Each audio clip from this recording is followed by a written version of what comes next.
Hi, everyone. This is Lin Bouthillier from linbouthillier.com.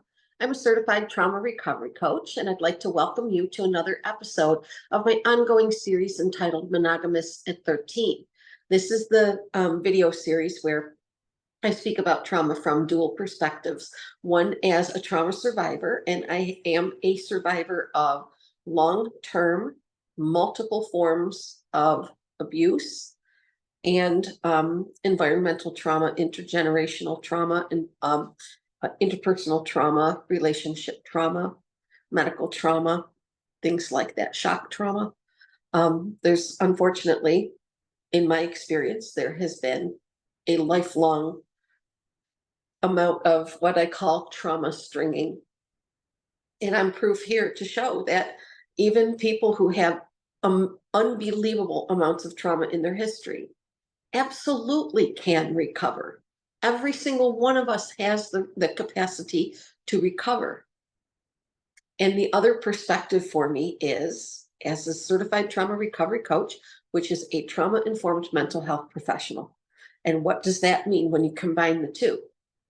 It means that you can spend some time sharing really, really accurate, truthful, helpful, high-quality information with people for the purpose of helping them to understand, A, what happened to them, and B, the fact that because it happened, it did change you. It did change the structures of the brain. It did change your body's ability to remain in what we call homeostasis.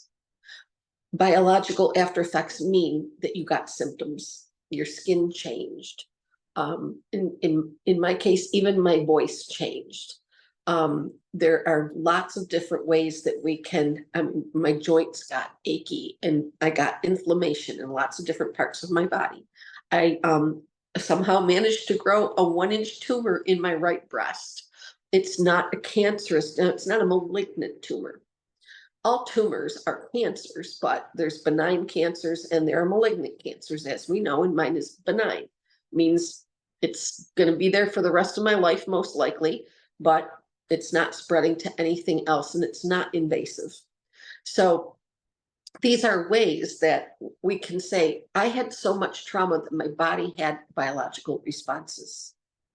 But we also have responses that are emotional, psychological, neurobiological, and relational.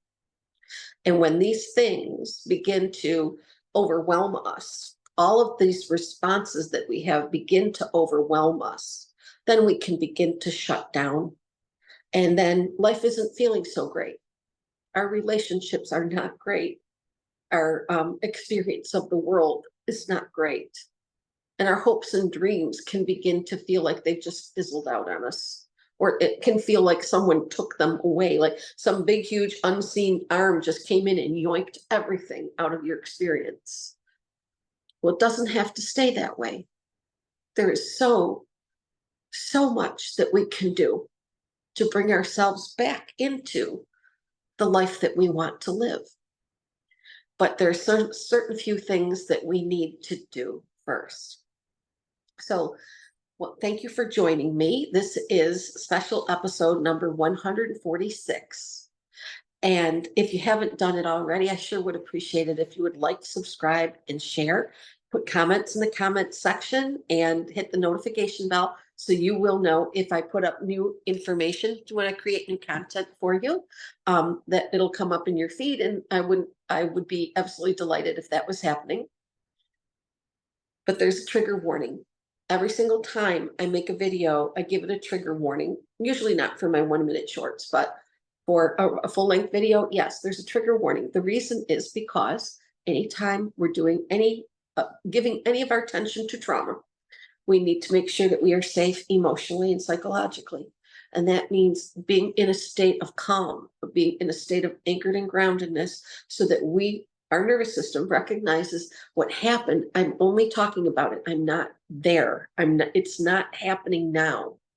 But if you have ever read the book by Bessel van der Kolk, MD, the book is entitled The Body Keeps the Score. It's an excellent book for practitioners and for anyone who has experienced trauma or loves or cares about a person who has experienced trauma.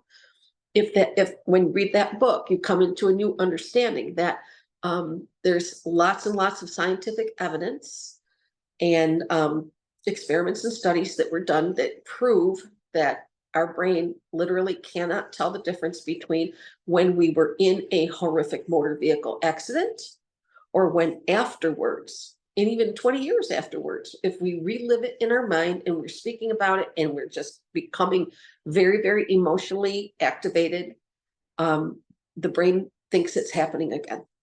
And so it responds, sending out stress signals, cortisol and adrenaline and lots of other stuff being circulated in the body. And then that causes triggers, that triggers all of the emotional, relational, biological, neurobiological, and psychological responses to trauma. And there we go. Then we're not feeling good. So this is why it's so important to become anchored and grounded.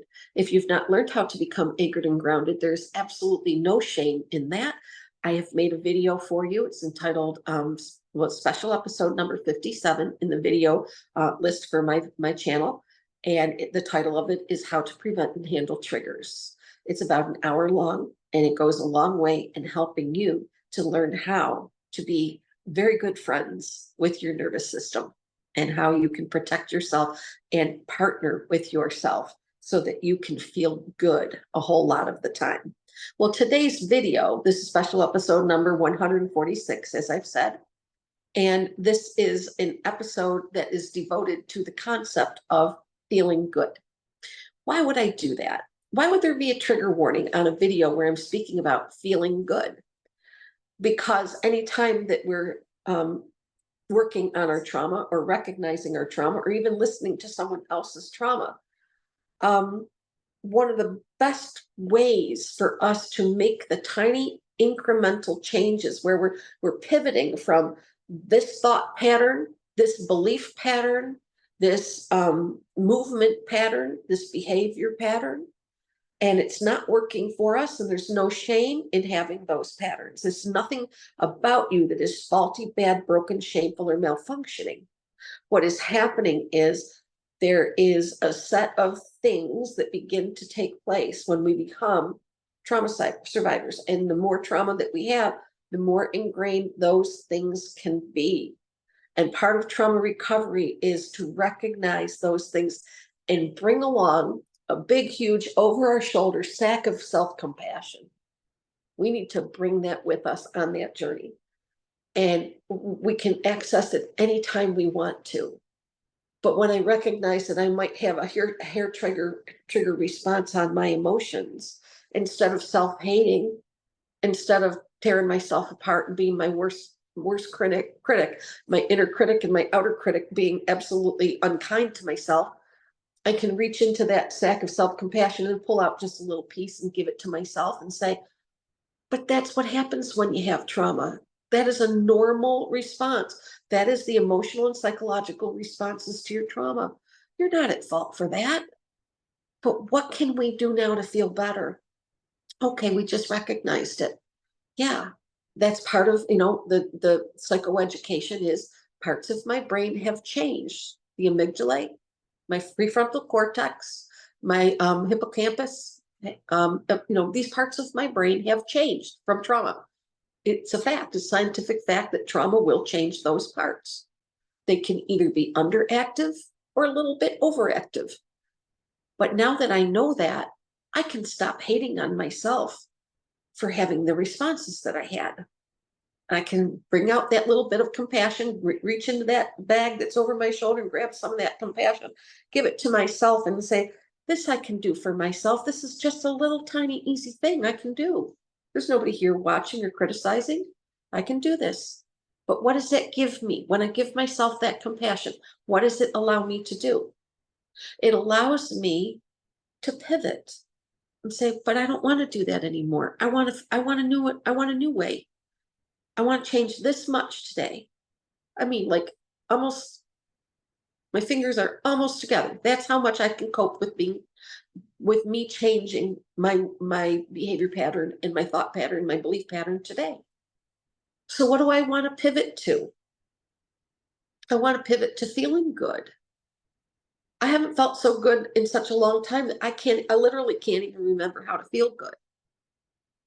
Well, working with a trauma coach, part of it, not all of it, but part of it is reacclimating our partner, meaning our recovery partner. Here's the certified trauma recovery coach, and here's the client. And they are co-equal, they are peers.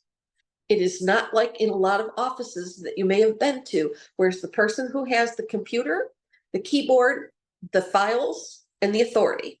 And you're down here and they're dictating to you or suggesting to you what you need to do. This is vastly different. This is a totally different type of healthcare where the coach is side by side with you and says, I have this bag of tools. It's on my other shoulder. I have this bag of tools and I'm going to spread it out on the table. And you can sift and sort through it and see which things you're drawn to that appeal to you. And then all the ones that don't, we're going to just scoop them up and push them back in the bag and put the bag down on the floor. And we're only working with what you want right now, what you picked out. And what you might have picked out today is, I want to focus on ways that I can feel good and reacclimate myself to feeling good. How do we do that? Like I said, small little bits. So what does this mean? It means that we're going to work on ways for you to recognize when you feel good. Throughout your day, you might be able to recognize, oh my goodness, I'm feeling pretty good right now. But what was I doing when I felt pretty good?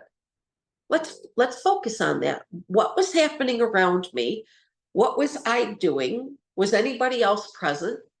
What happened while I was feeling good? So I'm going to share one of mine today with you. This is one thing that it was a time when I caught myself feeling really good. So now I'm going to do that. I'm going to show you this feeling good exercise that Coach Lin did a couple days ago, and has gone back and done it a couple times since then because it feels good. It harms no one. It raises my vibrational energy. It brings me into, I just feel wonderful about this. Okay, so I'll share it now. I went a long time ago to a church and I ended up leaving that church. There was a problem there with the pastor and a couple other people. But the pastor was abusive, and I found out that there was a person who worked in the office, and she was my dear friend. And she was also being abused by that pastor, but she didn't feel she could leave. And she confided to me the things that were going on. And it was not sexual abuse, but it was just unbelievably brutal psychological, verbal, and emotional abuse. And I thought I was the only person there experiencing that, but there were a couple people on the payroll, a few people on the payroll of the church, and I was one of them. But I worked with the kids, Vacation Bible School and Sunday school, and like traveling youth programs where we all meet at the church, and a certain number of parents are the drivers, and we're all going to go to a place to play laser tag for overnight. It's an overnight thing. And so there was the entire group having these wonderful experiences. It was great. So my difficulty was not with the kids or the children's families or my duties that I fulfilled. And I believe that I did them in a way that I can be proud of. And it was my last year there, and I knew that I was going to be leaving, and I was waiting for the months through which my contract would run out, because I did have a contract, and I wanted to leave honorably, and I did not want to leave them in the lurch after signing a contract with them. I knew that on the last day of August, that was the day that my contract would end. And then on September 1st, I would not sign a new renewal contract with that organization. And so I did not.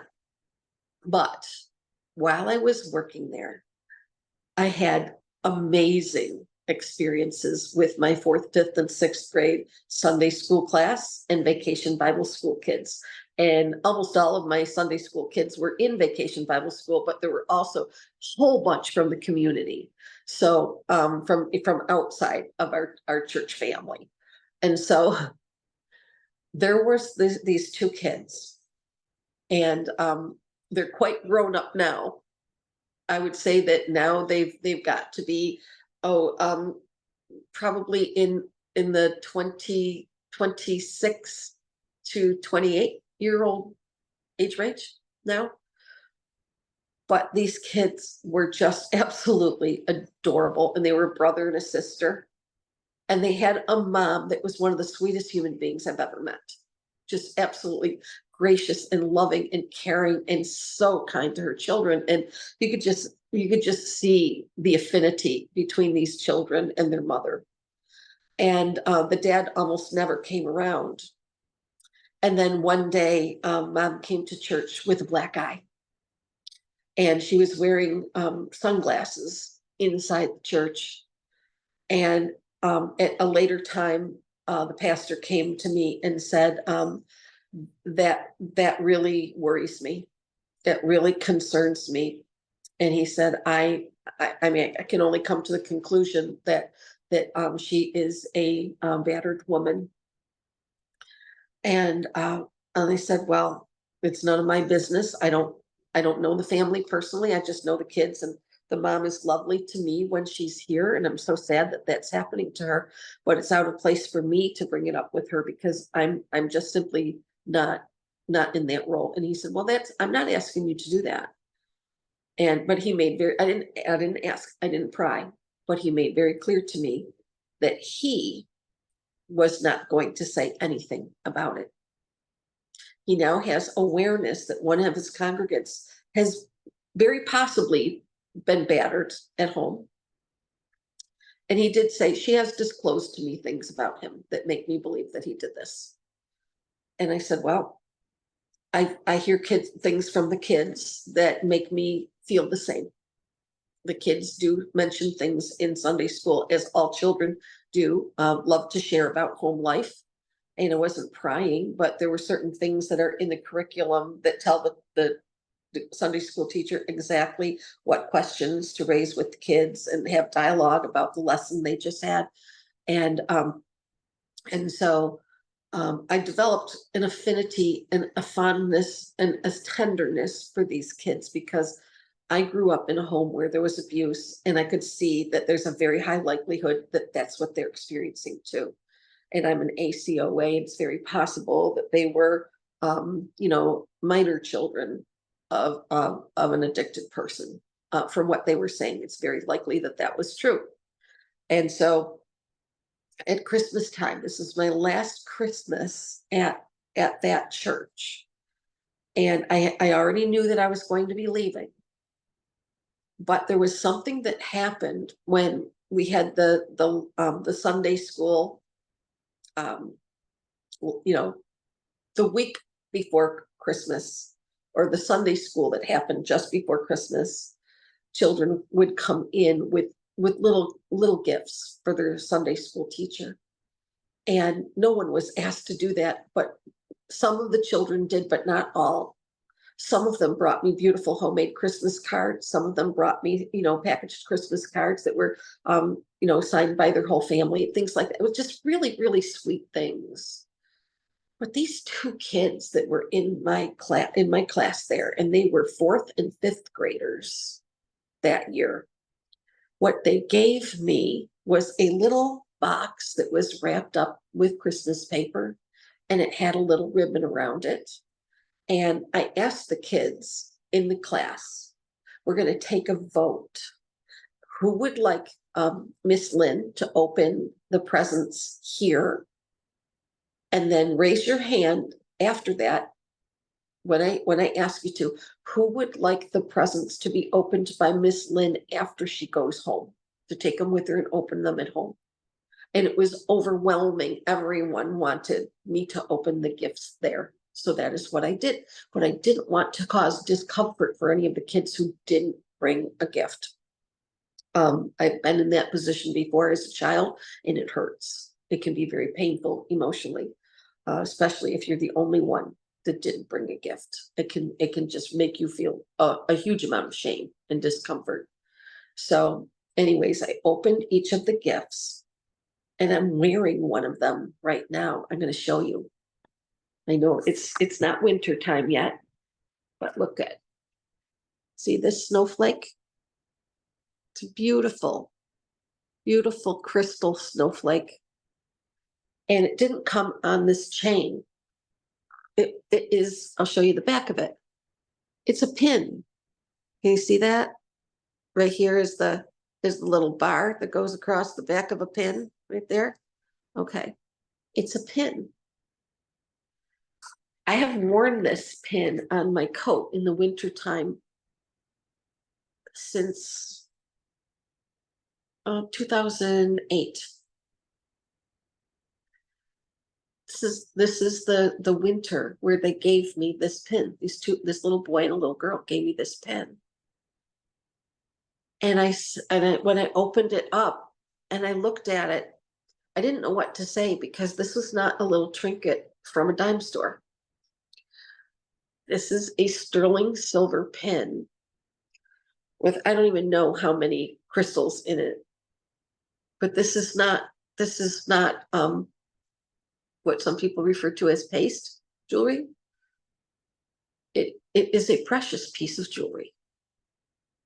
And I don't know if the mom already owned it, or if it had been something that they went to the store and bought for me. It doesn't make much difference to me. But I was shaking a little bit, not because they gave me something of value, that's of monetary value. That's not what I'm saying. I'm saying the overwhelm emotion from me was that the message was loud and clear from the mother.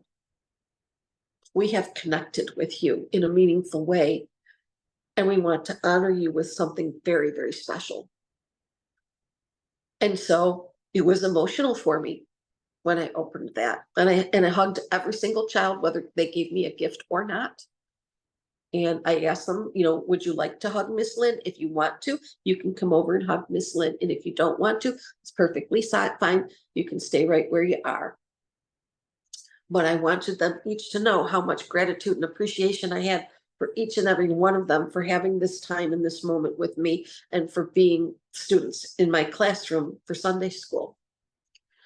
But when I got home and I looked at this pin, it became kind of a symbol for me. It's a symbol of appreciation. It's a symbol of saying to somebody, I see you. I hear you. I've noticed who you are, and I appreciate you.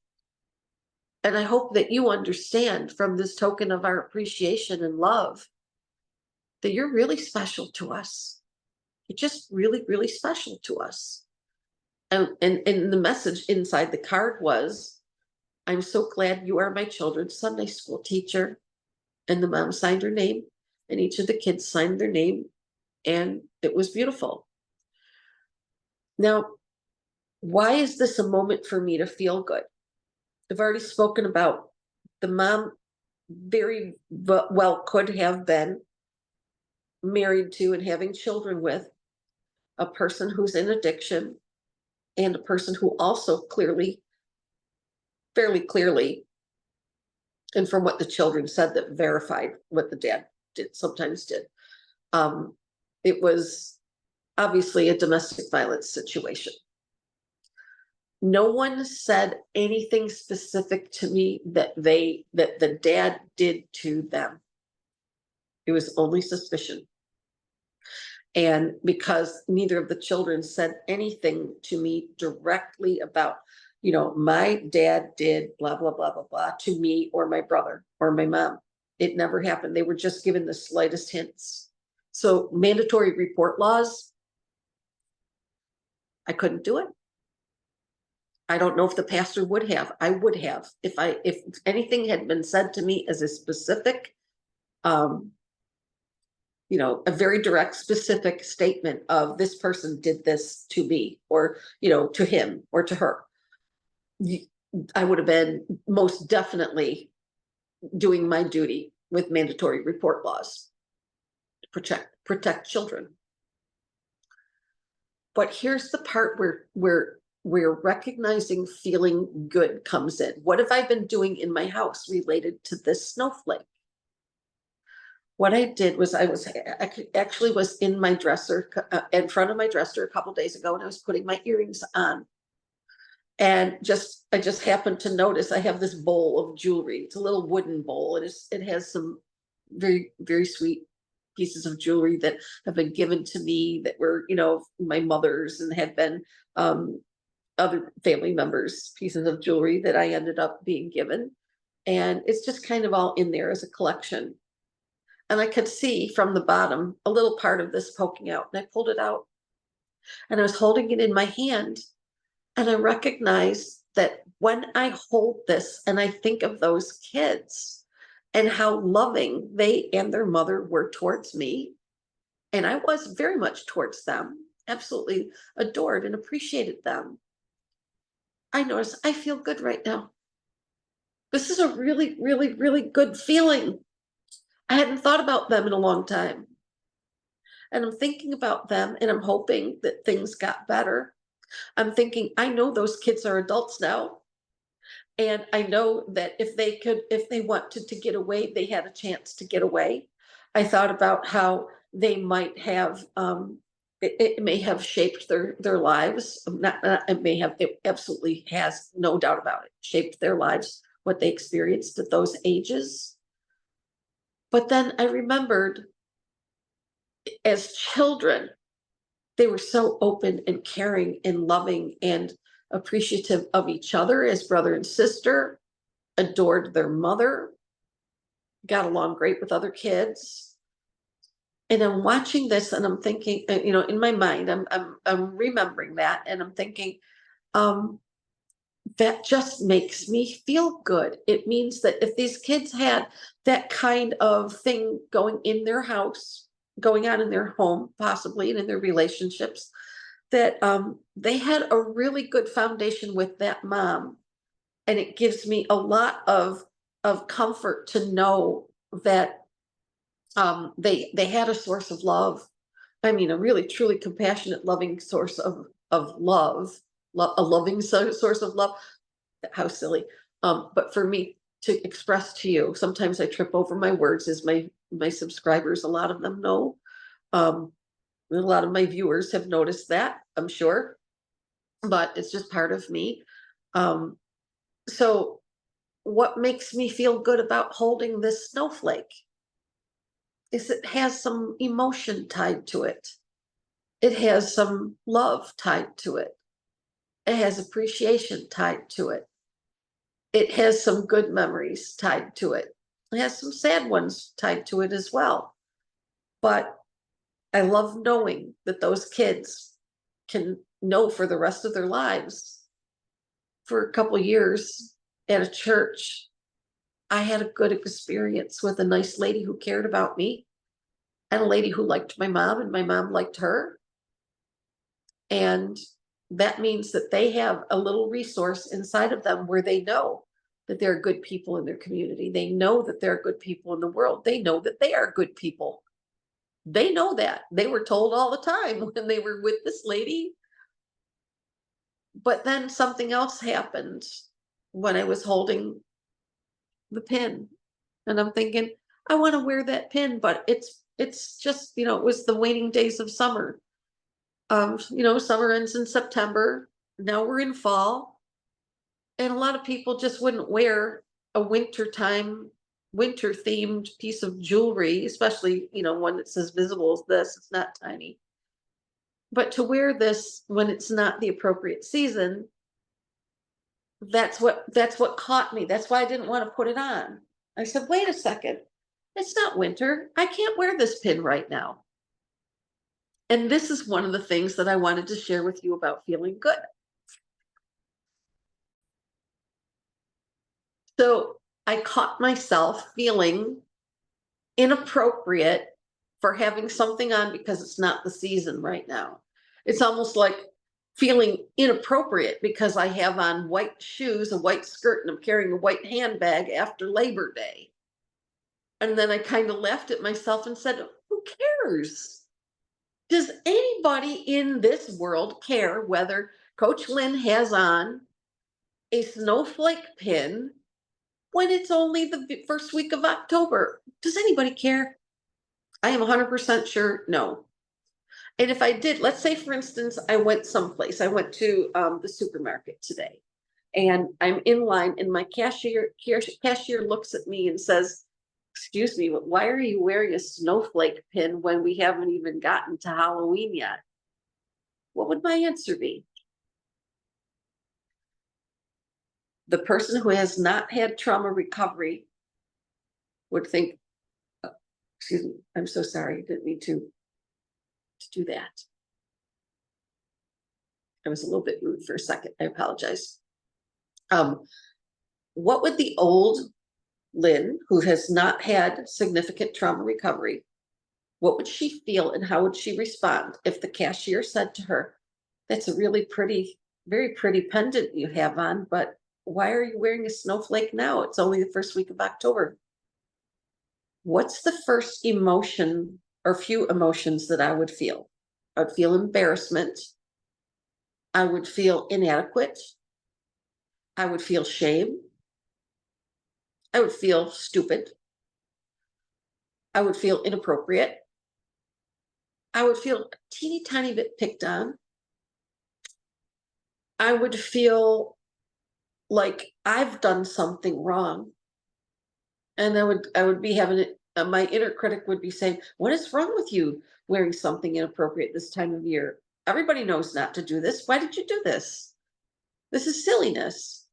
You made yourself look silly while you were in line at the checkout for the supermarket. And whatever made you think that you should do this? That's what my inner dialogue would sound like before I had significant trauma recovery and before I had begun to make that pivot from having the same repetitive thoughts, the same beliefs, the same responses, the same go-to kind of like self-deprecating type behaviors and just feeling shut down.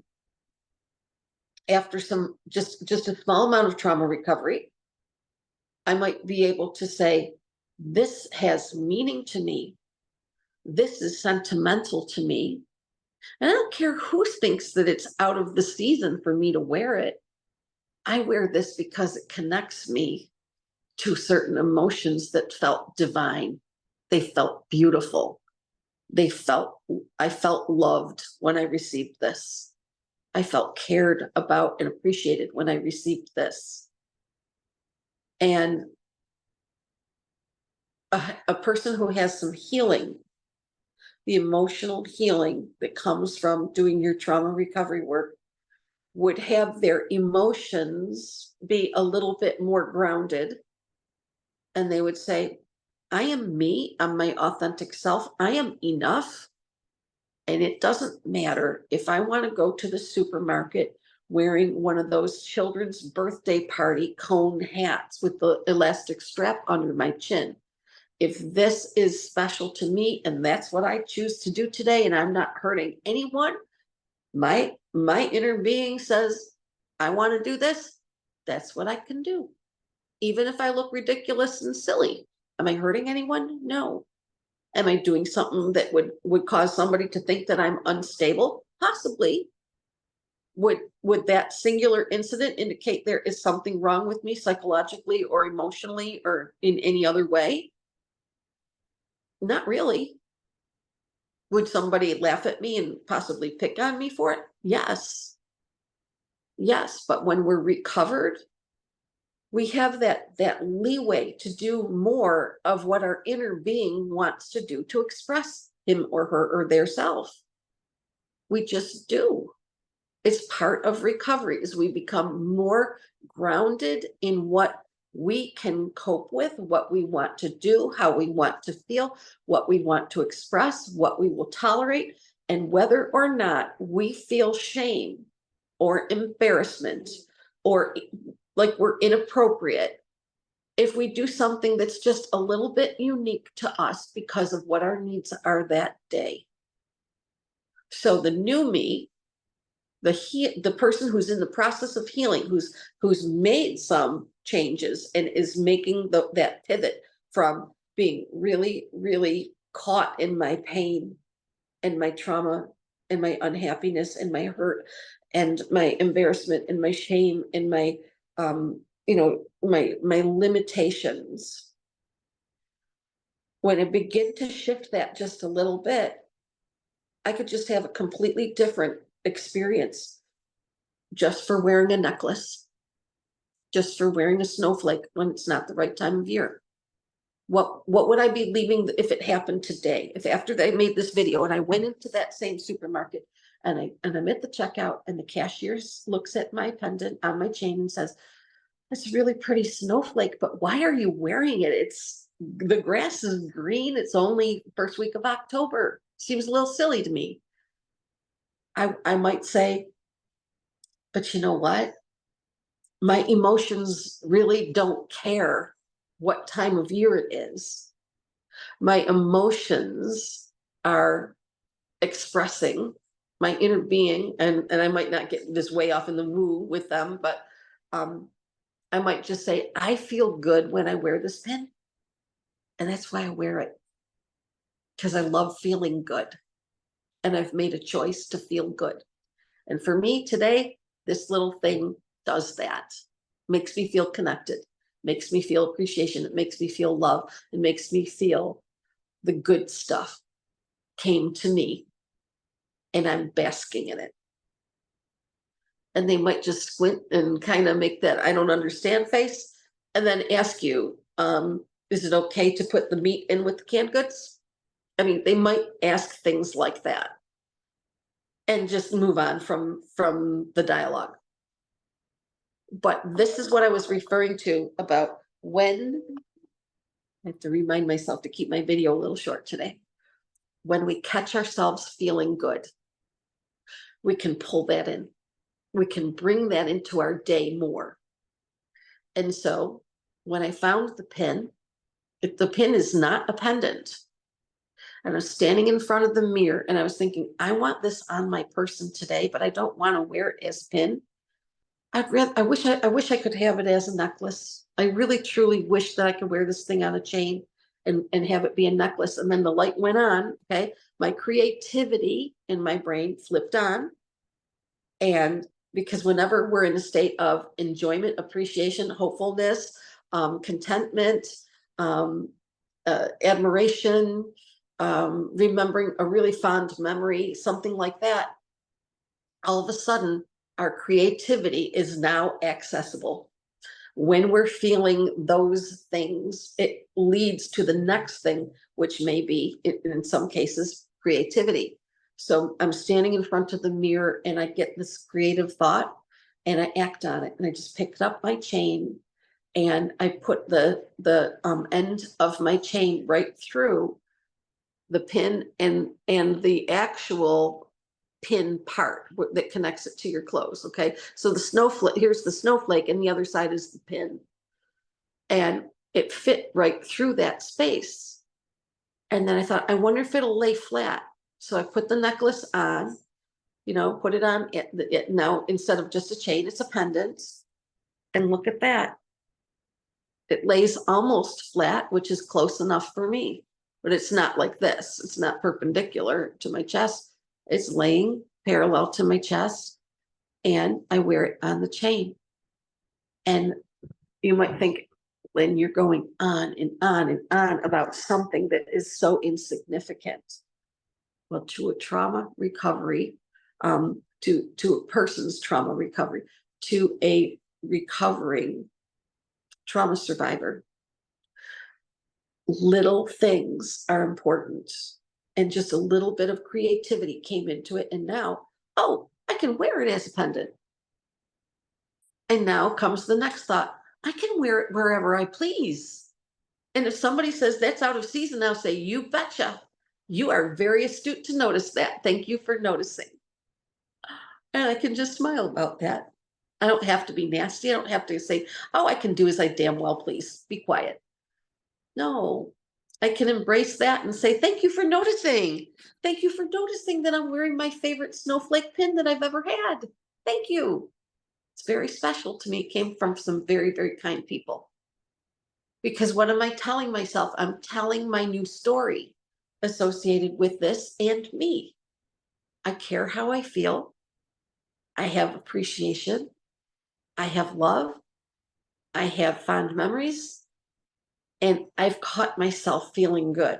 And then with my creativity added in, I found a way that I can wear this the way I want to instead of having it to be just on my coat. And I'm not too, I mean, I would feel silly wearing a pin attached, I mean, big heavy snowflake pin attached to my t-shirt because then it's going to sag down in that spot.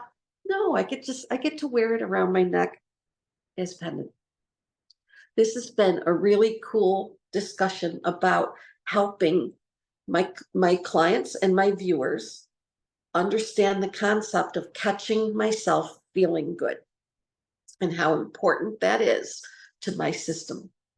Because any moment that I spend feeling good is a moment that my organs, my viscera, my tissues, my cells are not being bombarded with cortisol and adrenaline. When I'm calm and I'm relaxed, I'm in a state of appreciation, a state of happiness, a state of contentment, a state of even boredom, contentment, boredom, interest, curiosity, happiness.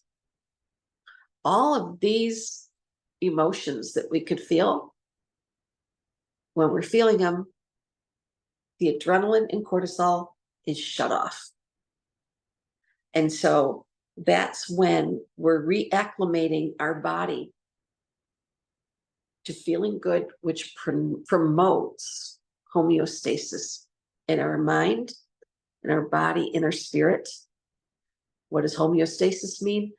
Everything is running optimally the way it is designed. Everything is on track, smooth, and running. I'm digesting, I'm breathing, my heart's pumping, my brain is functioning, my entire circulatory system is working, my peripheral nervous system, my enteric nervous system, everything is working just as it should. And I feel good. And to a trauma survivor, that might be a really strange feeling. We're not used to it, but we can when we pivot just a little bit. We don't have to make a big, drastic, huge sudden turn. It's too shocking to us.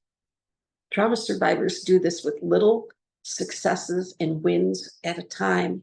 We call this titration, titrating up from feeling awful to having moments where I'm catching myself feeling good. So this has been a beautiful discussion. Thank you so much for joining me for it today. Again, if you have not liked, subscribe, and share, hit the notification bell and put comments in my comment section in my videos. I would invite you to do that. I would so appreciate it. I'm trying really hard this week to get to 900 subscribers, and I am so excited to be here to do this with my viewers, to make more videos. I will likely never stop until I'm too old to do it anymore, because I've devoted my entire rest of my life to helping people to recover from trauma and to understand trauma, and to, so that they can live a life that feels really good, a life that feels worth living. So I'll see you in the next video. If you want to become a client, if you're interested in becoming a client, you could reach me through linbouthillier.com. There's a link for my email there, but if you want to just go to your email and just put it in, I'm stumbling over my words. My email is lin@linbouthillier.com. I answer emails and phone calls within 48 hours. If you want to contact me by phone, it's 716-994-3052. All of this information is in the description page for all of my videos. So if you didn't write it down, you can't remember it, or you don't know how it's spelled, it's all just in the description for my video. You'll find it there. So please remember that self-care is never, ever selfish. This whole video was about self-care. It is not selfish. It is essential to your well-being and my well-being, everyone's well-being. And you are infinitely worthy of your own trauma recovery. Have the best day, everyone. I'll see you next time.